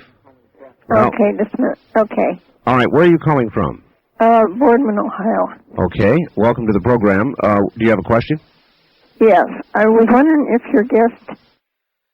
I've started a course in alternative medicine at the local university, and they were suggesting acupuncture for a thing called atrial fibrillation in your heart. Does he know anything about that? All right, thank you. There are many, many alternative medicines that work, and many, many different ideas, such as you've just mentioned, that are being proposed by the colleges around the country. I suggest anyone that you feel that works for you is what you should do. Lindsay, there are a lot of doctors out there, and as you point out, they've got a license. But not all doctors are money-grubbing, golf course playing business people. There are doctors out there pledged to and faithful to the oath they took, and they want to cure, and I'm convinced of it. And so where are all these doctors if this alternative stuff is so good? Then it seems to me at least a percentage of the doctors, the good ones, would be out there screaming at the top of their lungs about what would really cure somebody. Where are these doctors? Well, fortunately, I have been talking with many of them recently. Most of them are so afraid of the powers that be that they speak very quietly. But you're right. There are thousands of doctors out there. For instance, 5 years ago when I wrote my book, You Can Live, I could not find an American doctor, an American dentist, to write the chapter in the book on mercury fillings. I had to get a Mexican doctor, a Mexican dentist, to write the chapter on mercury fillings. We're going to be rewriting the book possibly when this edition is finished. And I have a number of American doctors now that are saying, we would love to write that chapter for you as a doctor in America, but yet 5 years ago they were scared to death to do it. I'm glad you mentioned mercury fillings. Lindsay, I'm getting some dental work done right now. And last time, or the time before I think it was, I was at the dentist. I've got a good relationship with my dentist. And we talk about all kinds of things, political and otherwise, and so I'm sure I was getting what my dentist believed. And I asked her about mercury fillings, and she said that's a bunch of nonsense. That, yes, indeed, you could absorb some mercury, but over a very long period of time, the amount you would absorb scientifically would not harm you. How do you counter that? Oh, I would counter it by some books that have actually been written within the past year's time by dentists. In fact, I was with one in Seattle, Washington, just a matter of weeks ago. He will not put mercury in anyone's mouth. In fact, he says that there is an association of doctors now across America that have refused to use mercury anymore. There are numerous books that have been written on this subject telling how deadly this stuff really is by people in the medical profession themselves, by the doctors. And I would urge, before you listen to your dentist, but at the same time, explore reading one of these books. And when you do, give me a call, and I'll be glad to refer you to a doctor in many different places across America that even refuse to use mercury in amalgam. Well, I don't think most dentists are using mercury now, are they? It's mostly an amalgam of some sort? Quite to the contrary. They are using. Doctors still use mercury. In fact, the doctor who is a Mexican doctor who wrote the chapter in my book on mercury fillings was asked to speak to the Dental Association in San Diego, California, so he came across the border from Tijuana. And after he finished, he said, "Why don't you American doctors," now this is his word privately to me, he said, "Why don't you American doctors tell the American people the truth? Why do you have to ask a person from Tijuana to come over and speak to your dental association?" And the response was, if the American people, now this is his personal words to me, almost verbatim, if I can remember it correctly, he said, if the American people knew the truth about how deadly mercury is, the American Dental Association would have so many suits on their hand that they could never handle them. All right, I promised heavy listener participation this hour. I better stick up to it. On the toll-free line, you're on the air with Lindsay Williams. Where are you calling from, please? Hello there. No, you're not there. On the toll-free line, make that first-time caller line. You're on with Lindsay Williams. Hi. Well, hello, Art. Hello. Glad to make it through. Been listening to the program. Where are you? Reno. Okay. And agree with 95% of the conversations going on here tonight, except for the fact that I feel Mr. Williams is, I think he's raking up a lot of fear and a lot of scaremongering in people. Well, give us a specific where you feel there's been scaremongering. In the fact that if there are so many diseases that are waiting to pounce on the American public, right, that exist in the hospitals today, and that can be spread throughout, they can be spread, say, through the simple means of aircraft and airlines and air circulation systems, then why hasn't it happened already? Well, okay, that's a fair question. Lindsay, why hasn't it happened already? Why hasn't the human race rolled over on its back with all four in the air? Well, let's see, as Newsweek magazine said it in their article, The End of Antibiotics, it said that it's only a matter of time until that particular virus or bacteria does appear at the point that the people's immune systems become so weak that it will do the very thing that the individual has just talked about. Time magazine basically said the same thing, and the latest article in some of the medical periodicals, and even this course being taught at the University of Wisconsin, is saying that, get ready, it's only a matter of time. Now, why hasn't it happened yet? Well, antibiotics and vaccinations and wonder drugs have only been on the market for 40 to 50 years, but we have finally arrived at the point now that every major periodical, including the Journal of the American Medical Association, Time, 60 Minutes, 48 Hours, all of the others, are saying we have arrived at that point. It's just a matter of time. All right, Lindsay, that's a good answer. On the wild card line, you're on the air with Lindsay Williams. Hi. Hello, Mr. Bell. Good evening. My name is Ron. I'm calling from Seattle. Yes, Ron. And Mr. Williams, well, first of all, let me say you've covered so many things. I want to talk about so many things, but that's impossible. First, let me say, in regards to mercury, I had all my mercury fillings removed about a year ago, and I have since had no allergies ever since. Congratulations, Ron. Yeah, thank you. One thing in regards to that for the audience. Caller, I want to ask you a question. Sure. Well, you went to a dentist. Obviously, you had to find a dentist that thought mercury was bad and agreed to remove them. Is that what you did? And if so, what did your dentist tell you about them? Well, first of all, I did a lot of research through the Huggins Institute in Colorado Springs, Colorado, and I did some reading on the topic. And well, but my question is, when you went to your dentist and said, "Look, I want all my mercury fillings out," what did your dentist tell you? Well, I didn't go to my regular dentist. Okay. I had to leave him totally because he said the same thing to me that your dentist said to you. Okay.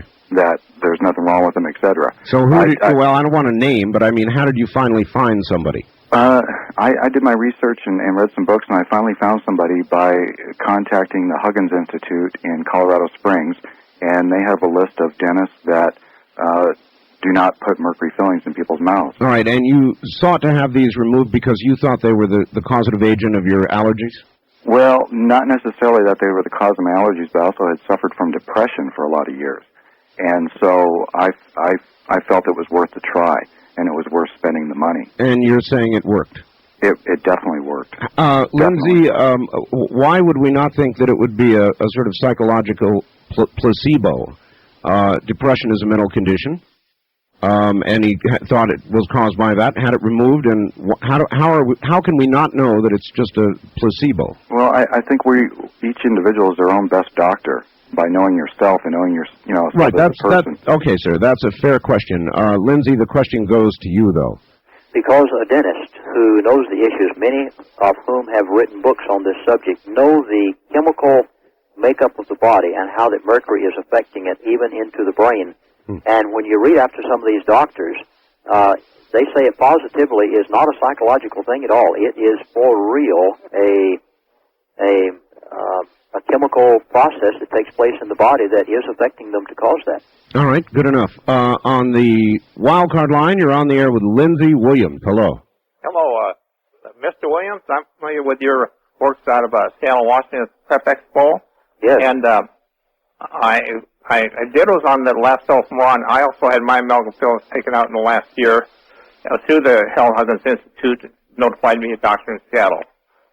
But the one thing that I would like to ask you is if you could comment on oxygen ozone therapy and some of the works by Ed McCabe. All right, there it is. That oxygen ozone therapy that 60 Minutes tried to expose not long ago. What do you think of that, Lindsay?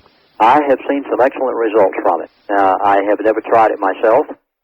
I do know Ed McCabe. I have been on the same platform with him in speaking engagements at the Preparedness Expos, but I would say that the reports and the case histories that he has are very outstanding, that not only he, but many others have of ozone therapy, and I think it's only a matter of time until it proves to be what they say it is. All right. Very good. We're going to pause here for a second. Hold on just a second, Lindsay. We'll be right back to you. Yes, I too have heard a lot about that, but it's, of course, very controversial. Going to the bottom of the hour, but we've got time for a quick call. Wildcard line, you're on with Lindsay Williams. Yeah, this is Doc from Roseburg. Hello, Doc. Evening. Interesting program tonight. Yes, sir. Mr. Lindsay, I come from Connecticut originally, and of course the big story there medically is the new disease, Lyme disease. Yes. You're all familiar with that? Yes, I have heard a lot of reports about it. What are your thoughts about the subject in general? The Lyme disease was one of the diseases listed in the Laboratory Medicine magazine of the American Society of Clinical Pathologists in the November 1994 edition. And they actually talk about it being one of the possible mutations from an old form of something that existed many years ago, but now, of course, is much more aggressive. And they actually talk about this in the magazine. By any chance, have you heard any of read any of the writings of Spielman or Bergdorf or Sterl? On the Lyme disease? Yes. I have read many articles. I'm not quite sure whether by that particular person. I'm looking here to see who actually wrote Bergdorf or Sterl or Spielman, either of those three. Okay. And what did they say? Well, I was wondering if you read anything about them yourself. I don't know that I've read after those particular people. Okay, to change the subject quickly. I've got a young child who's being harassed about, or we're being harassed about the whooping cough shot that you've talked about as being so dangerous. Have they got anything new on the market that might be safer in terms of an inoculation? All right, we'll have to hold it there. Lindsay? Well, many years ago, they said that vaccinations were safe. They, of course, gave the polio vaccination. Later on, they admitted it was contaminated with SB40. How much can we depend on them, anything being perfectly safe for the next 40 years of what might appear? Another AIDS? Are we going to take the chance? But why not use what the body has naturally, the immune system, and let it take care of itself? All right, Lindsay, on that note, hold on. We're at the bottom of the hour. Lindsay Williams, who has authored a book called You Can Live and is talking about new diseases. We'll be right back. Here is a question for Lindsay. It's a good way to launch this. In the military, I was told about the use of vectors, not the kind of vectors used in geometry. They're carriers, like mosquitoes, black flies, and other various biting, blood-sucking insects. They're used to infect the enemy with biological warfare agents. Could these new diseases be spread in this manner, specifically AIDS, Ebola, cholera, and this flesh-eating disease? I know fleas were natural vectors for the Black Death. And, Lindsay, what about vectors? Oh, Lorraine Day says there's no question but that mosquitoes have the capability of transmitting the AIDS virus. And just recently I was given the documentation on the number of people in an Alaskan village. Now, Alaska in the summertime probably has more mosquitoes than any place in the world. Mm-hmm. And there's a village called... They're big ones, too, Lindsay. Oh, they call it the Alaska bird. I lived there a number of years. Yes, so did I. Hey, great. We'll have to talk about that. And there's a village down on Kachemak Bay that I think something like 50 to 60% of the people are showing up HIV positive now. You're being heard all over Alaska right now, Lindsay. Oh. Anchorage, Fairbanks, all the major, even minor cities in Alaska, so they can hear you up there. In fact, I think it appeared in the Houma newspaper, if I remember correctly, or the Anchorage newspaper. Someone there sent me the article about it. And they said that many people there are accounting it to possibility of the mosquito transmitting it. So, yes, these vectors that he's speaking of could be for real. Lorraine Day says they positively are. Mm-hmm.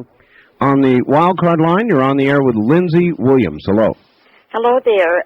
This is Mickey in Belltown, downtown Seattle. Yes, hi. I have a question because I have chronic fatigue syndrome and then all of the other things that go along with it. And it seems to me that is a new complaint. I hadn't heard about it before. Is this something that is a mutation or... All right, that is a really good question, ma'am. Lindsay, there are a lot of blankety-blank syndromes appearing these days. A lot of people tend to say, well, these people are faking it, or it's a bunch of baloney, chronic fatigue, we'll call it chronic laziness, and there is no real disease. Is there a real disease, do you think, Lindsay? Oh, they definitely aren't faking it. There's no question about it, but that it's real. And when you break down the immune system to the point that we have in the world today, then eat the foods that we're eating that don't have the nutrients, then breathe in the pollutants that you would have in downtown Seattle, and I was just recently there, by the way, what do we expect? So our environment today has created a catastrophe. But, of course, there are many supplements that you can help to relieve that, and your local health food store can probably help you. This is the end of side 1. Please leave the cassette exactly where it is.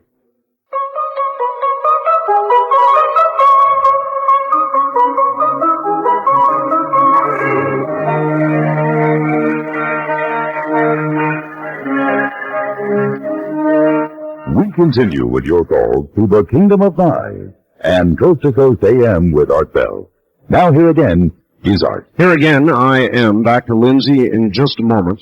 We're trying to take care of our commercial obligations here so we can sort of proceed uninterrupted. We're talking about new diseases. It is pretty scary stuff. And basically, Lindsay contends that antibiotics, population, the use of toxins, and all the rest of it is breaking down our immune systems, and that soon something is liable to come along and, frankly, will take us out. And we'll get back to Lindsay in just a moment. All right, here's where we'll plug your book and your tape. Now, you've written a book called You Can Live, and you have a videotape that presumably goes into all the things you're talking about, correct? That is correct, Art. All right. How do they get your book and/or / videotape? Well, I would like to give the book away tonight. Give it away? That's correct. I said give it away. Lindsay. Well, we need to talk about this for a second. There are more people out there than you know of, Lindsay, and you better be very careful about what you offer here. Are you sure you want to do that? When a person buys the videotape, okay, I would like to make a gift. Now, this is not a pocket-sized book. This is a library shelf-size, full-length book of 200-something pages. It's quite interesting. A moment ago, Art, my wife walked in and she said, boy, she said, this is really getting heavy tonight. She said, can't you tell something jovial? Well, I know we don't usually tell jokes on the air, but this is not a joke. I would like to give you a copy of my book, You Can Live, because I feel such... okay, let me go a step further. My videotape is not copywritten. Now, this may also startle you. And I'm begging those in the listening audience, when you get the videotape, to copy it, send it to as many friends as you can, send it all over the country. I don't have time for greed because we're living too close to the danger zone. And it is a full 1-hour documentary on deadly new diseases. And you're giving permission for it to be copied here and now? Oh, please do. In fact, I'm asking you to copy it. One person, and it was quite interesting, it was in Seattle the other day when I was there. She said, I've copied your tape 300 times and sent it all across America. I said, thank you so very much for helping me get the truth out every way you can. All right, that's pretty impressive. How much is the videotape? The videotape is $25. $25. And $4 for postage, packaging, and handling. And you can get it from the following address if you wish. Just write to video. I'll tell you, Lindsay, is there a phone number?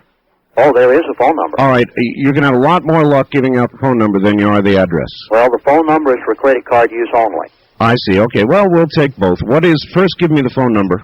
Our phone number is 800-321-2900, and that is a 24-hour line. There are people standing by right now. All right. And there'll be two things given to them with the videotape. Number one, a copy of my book, You Can Live, and also a condensed where people can find help. We're intentionally doing this because so many people have asked tonight, where can we find an answer to all of this? That's right. And I want them to know that there is something out there that I don't mention products on the air. I don't work for any company. I do not sell any products. I'm a lecturer and author only. But if you want to know what the doctors say will work, there are books that you can, at least we give you an idea as to where you can find the information. So we'll give you that condensed pamphlet. We will also give you a copy of my book, You Can Live. The videotape is $25 plus $4 for postage and handling. And this is a 1-hour video. A doctor in Phoenix, Arizona actually gives the statistics on vaccinations. We talk about, we go into the lab and you see the cultures grown. The doctors explain why all this has happened. And there are interviews with doctors around the country as well as a portion of the tape I narrate is a portion of a lecture. But actual documentation from doctors themselves on TB, AIDS, and also the soldiers that came back from the Middle East. We have a lengthy documentary on the anthrax shot, which was given to the soldiers, and all of this on the videotape.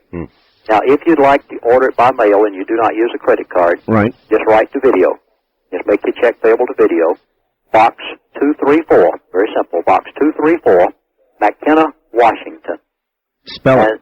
MC, the second word, Kenna, McKenna, Washington, and the zip code 98558. Just video.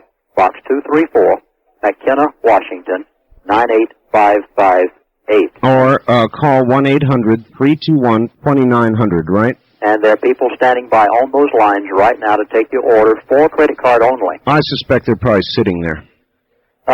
Well, they have been for a while because they were hoping tonight that we could give this out. Now, also in the lectures that I give around the country, there are usually doctors that are asked to come to the lectures who are MDs, but follow the alternative medicine line.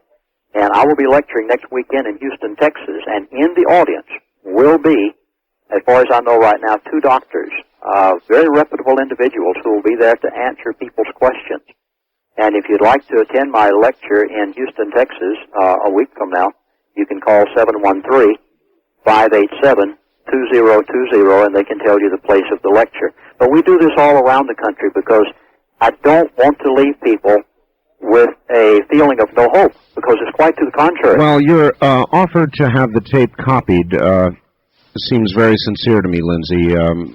This tells me you want to get the information out instead of just making a bunch of money. That's good. On the wild card line, you're on the air with Lindsay Williams. Hello. Hi.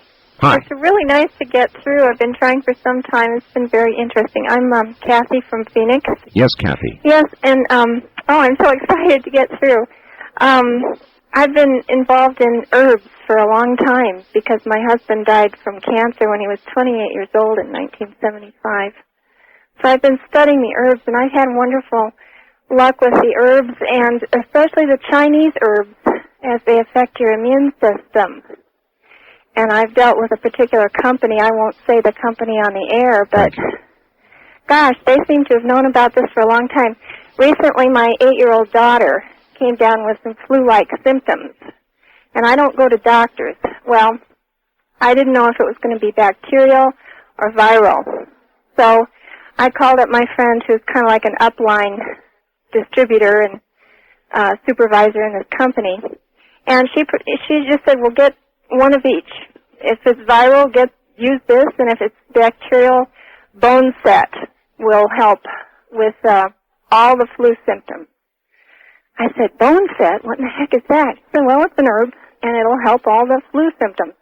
And then this other one is a viral remedy. It's a conglomeration of Chinese herbs that boost the immune system. And, all right. Well, all these are very good points, ma'am. Lindsay, could we stop the use of penicillins, stop the use of virtually every other chemical medicine we have devised, go to herbal treatment and alternative treatments, and be in much better shape?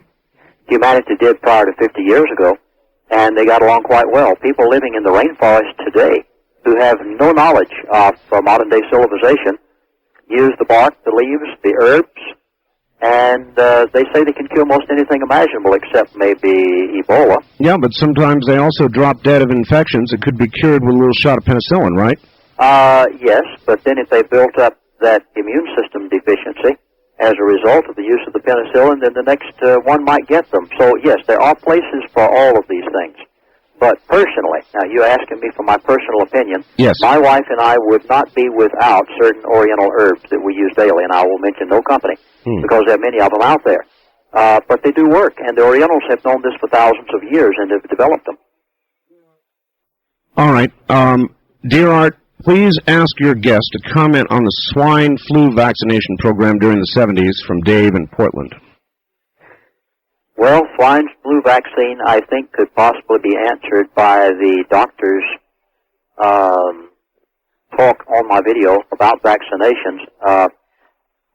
Maybe I should go to, well, let me dig through something here. I have a statement that is to be signed by a company in Utah, and they were urging all of their employees to get the flu shot last year. Right. But they would not give it to them unless they would sign a certain statement. And I'm digging through here trying to find that statement, and when a person reads it, they realize very quickly that if they didn't think something was wrong with it, they would have never asked them to do it. Well, again, Lindsay, I question that a little bit because I know what a litigious society we are right now, and people have to protect themselves, and I guess the argument would be made that maybe the swine flu shot doesn't work well for everybody. Maybe there are some side effects for some people, but generally it is more positive, they would argue, than it is negative. I guess you would take issue with them on that, but sometimes there are side effects to almost any medicine, and because people sue you these days, you've got to get those kinds of statements. Yes, and I would always say agree with listen to your doctor. I would never say do anything contrary to your doctor. He knows your system best. But there's a book written by Stan Malmstrom. He's out of Utah, and it's on vaccinations. And in his book he says, in the past few years, we've found numerous reports have been publicized in the media and medical magazines emphasizing the negative reaction to drugs and vaccinations. A prime example is the DPT shot that seems to be the primary cause of crib death, spinal meningitis, brain damage, and other problems in infants. And this is in copyrighted book form. All right, but Lindsay, yeah, let me lay it out on the table here. You say always listen to your dentist, always listen to your doctor, and it sounds to me like that's one of those things that you feel like you've got to say, and that if I really caught you in private and you and I were sitting around having a beer or something, you'd tell me doctors are full of absolute crap, and you shouldn't listen to anything they say at all. Now, am I right or wrong? You're right. Right. Really, that kind of statement could be construed a lot of ways negatively. I would say this, listen to your doctor. He knows your system, but at the same time, go find an alternative method of doing it. And they are out there. All right. I just wanted to drag that from you. On the toll-free line, you're on the air with Lindsay Williams. Hello? Well, no, you're not. Wildcard line, you're on the air with Lindsay Williams. Good morning. Hi, Mr. Williams. I was wondering, do you remember what happened to the Indians in the 18th and 19th centuries? Yes.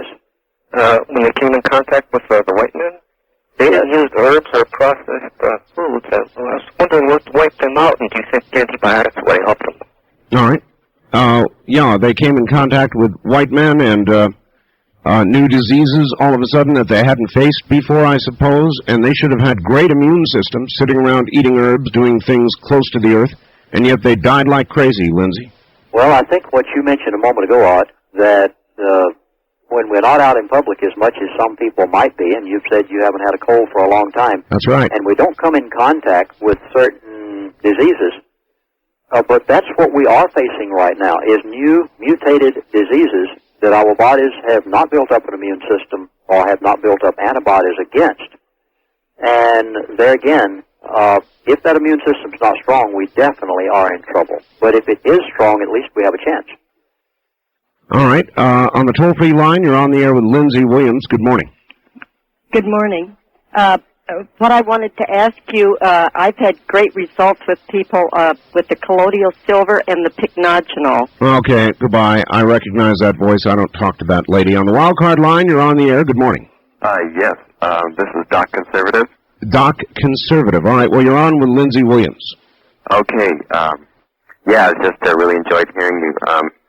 I was in a residency, and half of the residents came down with TB after being exposed to a certain person. Did you say 1/2? It was 3 out of 7. Wow. That is steep. And was it a new form of TB?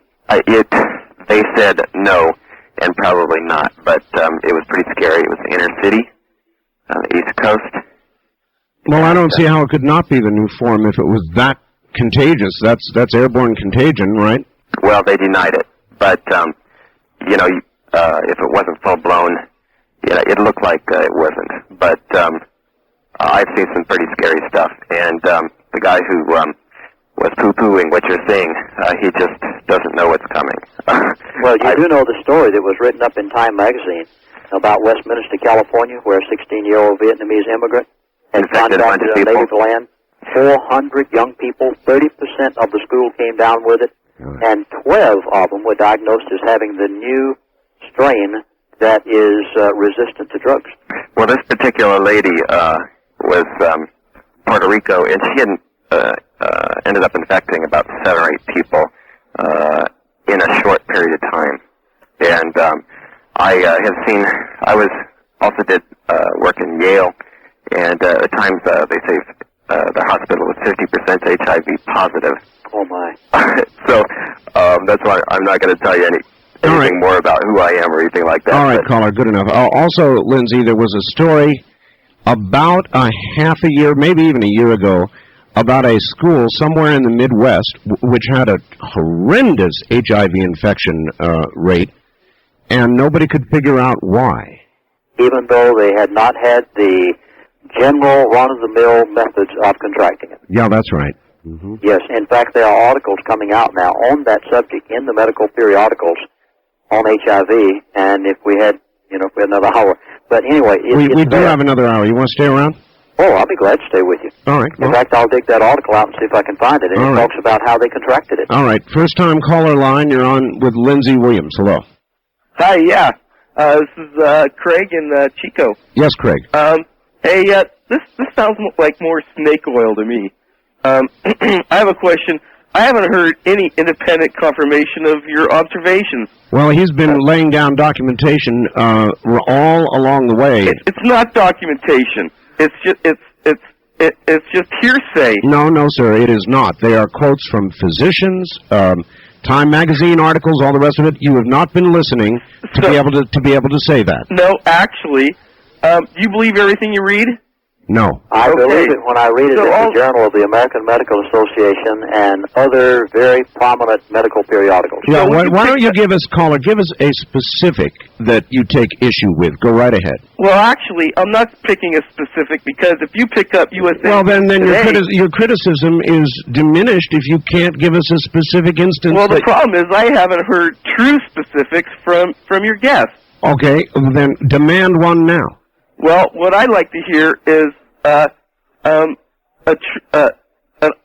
true observation from maybe Stephen Hawking, my true Buddha, my God, my the person I look up to. Well, then why the hell don't you call Stephen Hawking? Well, what I'm saying is... Well, you're not saying anything at all of value. Let me read him. I'm going to give him another chance. Give us something of value, or I'm going to... Well, okay. I hear someone calling in from... sending a fax in from Portland. What they do is make a reference to the swine flu, which is a reference to the CIA putting a carcinogen in the pigs so that... Yeah, goodbye. Lindsay, that wasn't worth dealing with any further. If you had legitimate criticism, we're here to take that, and I allow it because this is an open forum, but that was just so much absolute baloney. I have no idea where the guy was going. Well, may I give one? Yeah, real quick. We're definitely experiencing more aggressive infections, says Dr. Dennis Stevens, a professor of medicine at the University of Washington. The worst part is, because it is not mandatory to report the diseases to the Center for Disease Control. All right, I've got it. We've got to go, Lindsay. We'll be back right after the news. This is CBC.